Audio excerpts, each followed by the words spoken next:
He kissed me, tentatively at first, as if giving me the chance to pull away. I didn't. Instead, I let myself sink into it, feeling the warmth of his hands, the scent of his cologne, the dizzy rush of doing something I shouldn't. The laptop was forgotten. The lesson abandoned. All I could focus on was him, and the way he made me feel seen, wanted, desired. When it ended, we sat in silence. He rubbed the back of his neck, clearly torn between guilt and temptation. That went too far, he said quietly. I know, I replied, staring at the screen we'd left idle.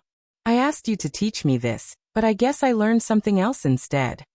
From that day on, things changed. He still came over, still helped with my projects, but the air was always charged. We never went quite that far again. But the memory was enough to make every glance feel like a silent confession. It was wrong. I knew it. But it was also unforgettable. I had crossed a line, and there was no going back. It started as something so harmless. I still wonder how it turned into a memory I can't erase. I was sitting at my dining table, flipping through my laptop, when Liam walked in. He was my husband's best friend, the kind of person you could call for advice about anything. That day, I had been struggling with a design project for my online course, and my husband had casually said, "Liam knows all that stuff. Ask him to teach you."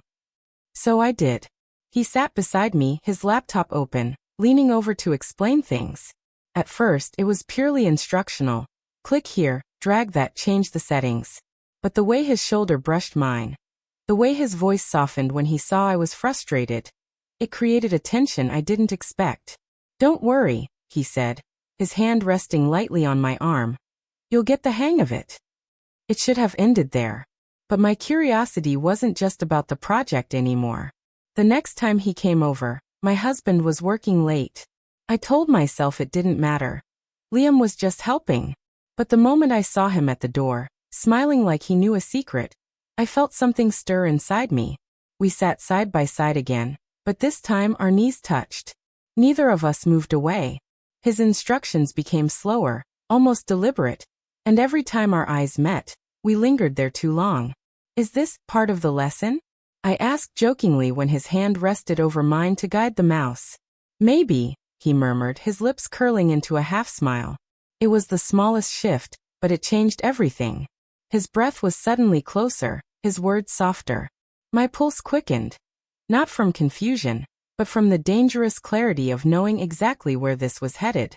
I leaned in a little, telling myself it was harmless, that it was curiosity, not intent. But when his fingers brushed my cheek, I didn't stop him. "I shouldn't," he whispered. "Then don't," I said. But my voice lacked conviction.